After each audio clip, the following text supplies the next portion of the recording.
ದೃಶ್ಯ ಮಾಧ್ಯಮವನ್ನ ಪತ್ರಿಕಾ ಮಾಧ್ಯಮವನ್ನ ನೋಡಿದ ಕೂಡಲೇ ಎಲ್ಲಿಗೆ ಬಂದ್ಬಿಟ್ಟಾರ ಅಂದ್ರ ಇದು ಸತ್ಯ.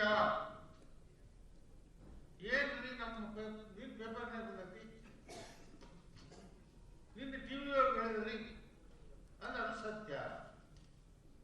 ಅದು ಇಷ್ಟರ ಮಟ್ಟಿಗೆ ಜನ, ನಮ್ಮ ದೇಶದ ಜನ ನಿಮ್ಮ 4ನೇ ಅಂಗವಾದಂತ ಮಾಧ್ಯಮವನ್ನ ನಂಬಲಿಕ್ಕೆ ಪ್ರಾರಂಭ ಮಾಡಿದ್ದಾರೆ. ಆ ನಂಬಿಕೆಗೆ ಅರ್ಹವಾಗಿ ಇದು ನಡಿಬೇಕಲ್ಲ ಅಂತಕ್ಕಂಥ ವಿಚಾರ ಇವತ್ತು ಆಗ್ತಾ ಇದೆ. 3 ಅಂಗಗಳ ಮೇಲೆ ಕೈಯಾಡಿಸ್ತಕ್ಕಂಥ ವ್ಯವಸ್ಥೆ ನಿಮ್ದಾಗಿದೆ.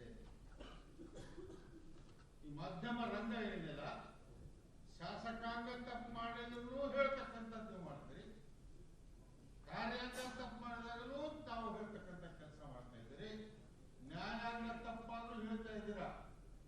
ನ್ಯಾಯಾಧೀಶರ ಬಗ್ಗೆ ಹೇಳದೇ ಇದ್ರು ಸಹಿತ ನ್ಯಾಯದ ತೀರ್ಪುಗಳ ಬಗ್ಗೆ ಹೇಳ್ತಕ್ಕಂಥ ಅಧಿಕಾರ ನಿಮಗಿದೆ. ಇವತ್ತು ತೀರ್ಪನ್ನು, ಈ ತೀರ್ಪು ಪ್ರಜಾಪ್ರಭುತ್ವಕ್ಕೆ ಹೊರತಾಗಿದೆ, ಜನರ ಆಶಯಗಳಿಗೆ ಹೊರತಾಗಿದೆ, ಸಂವಿಧಾನದ ಆಶಯಕ್ಕೆ ಹೊರತಾಗಿದೆ ಅಂತ ಹೇಳ್ತಕ್ಕಂಥ ಹಕ್ಕು ಇದೆ. ನೀವು ಅದು ಮಾಡ್ತಾ ಇಲ್ಲ ಅಂದ್ರೆ ನಾನು ಏನ್ ಹೇಳ್ಬೇಕಾಗಿದೆ ಅಂದ್ರೆ, ಸಂವಿಧಾನಾತ್ಮಕವಾಗಿ ರಚನೆಯಾಗಿರ್ತಕ್ಕಂಥ ಶಾಸಕಾಂಗ, ಕಾರ್ಯಾಂಗ, ನ್ಯಾಯಾಂಗಗಳಿಗೆ ಬಿಗಿಲಾಗಿ ನಿಮ್ಮ ಕೆಲಸ ಇವತ್ತಿದೆ.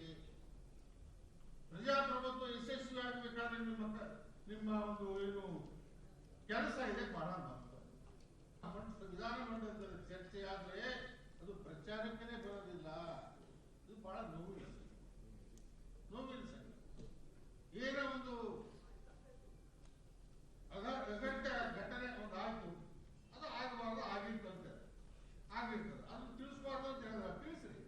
ಅದು ಏನು ಇಡೀ ದಿವಸ, 2 ದಿವಸ, 3 ದಿವಸ ಬಂದದ್ದೇ ಏನು ಅದರಿಂದ ಲಾಭ ಐತೆ ಈ ಸಮಾಜಕ್ಕೆ ಅದರಿಂದ ಏನ್ ಲಾಭ ಆಗ್ತದೆ?